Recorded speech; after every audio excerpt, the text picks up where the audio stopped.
Special mention before I start this top 10.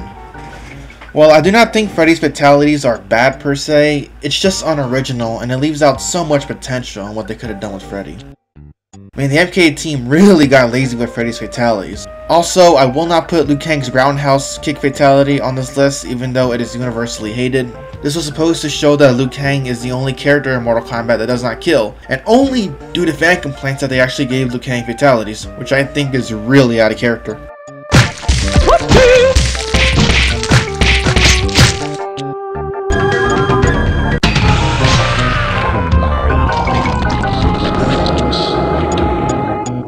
There's nothing really wrong with this fatality, it's just a generic decapitation in every possible way, but what gets it on this list is how hard it is to do. You have to be dead on accurate, and seeing how you only have less than 2 seconds to do a fatality in this game, good luck getting it right.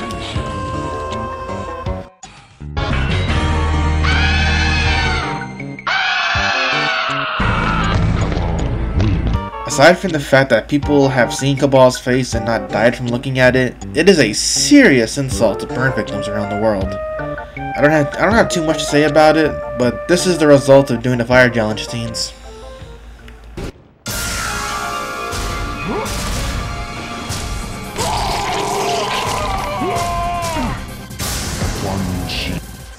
Now, the reason why this is so low on the list is because this fatality actually makes me laugh pretty hard. But seeing as though Ed Boon and the other staff members of MK openly hate this fatality, I think it deserves to be on this list. Least favorite fatality coincidentally also involves Quan Chi, and it is his next stretch fatality from Deadly Alliance. It was a funny idea and we were going to do it, but once we saw it in the game, I personally said, it looks kind of dumb. But we left it in because we were running out of time. I'm sorry about that.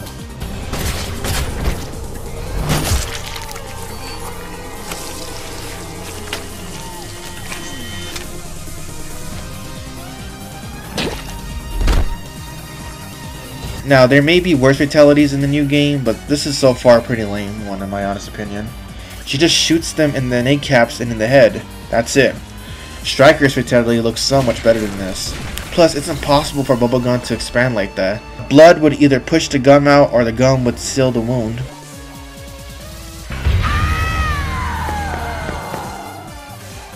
While the creators have openly stated that this was a joke against evolution theory, this fatality animality sucks because the opponent of this fatality likely would have escaped from the chimpanzee. We don't hear any screams or gory sound effects like limbs being torn off or being beaten to death, so that kind of leaves it up in the air that the opponent has likely escaped. A fatality where opponent manages to run away. What a turnaround fatality, huh?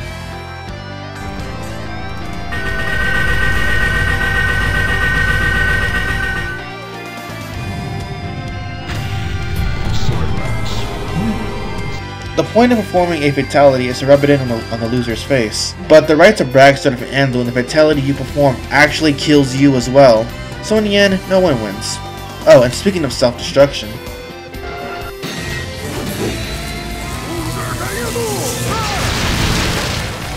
now this idea would have been awesome if it was done right. They do it correctly up to a certain point, the chance, how he fires it, and then we expect to see the ultimate payoff. And then they just fly to pieces. No explosion, nothing. This makes the fatality really lame as we don't have any idea on how or why Raiden exploded.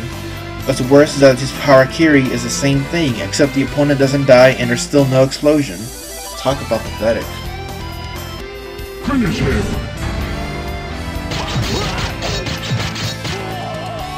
Now this idea would have been awesome. Now why is she on the list? I guess to demonstrate why, I'll have to show you her other fatality in this game. Finish him!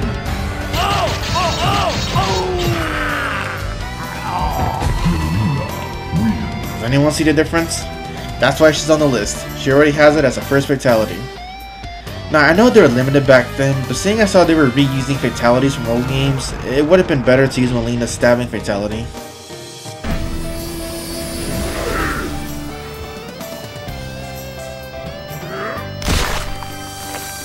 Now Ed Boon has said why they had to alter the humiliating and panicky fatalities on Kratos. They say that Kratos wouldn't act like this because of his hardened character and Spartan spirit. Well, that's fine and dandy, but what about the other MK characters? A good few of them wouldn't freak out when facing death's door. Hell, some of them will be immune to some of the fatalities, or can take the fatalities without dying. So this whole, it's out of character, dude, is just bullshit! This is the trailer that got everybody thinking, holy crap, I'm going to kill Batman and Superman? I know I'm barring for Screw Attack, but a lot of these fatalities are so watered down and weak that it is what killed this game for a lot of people. I still like MK vs DC, but only for the story and the gameplay. But when the fatalities are being reduced to this, and this,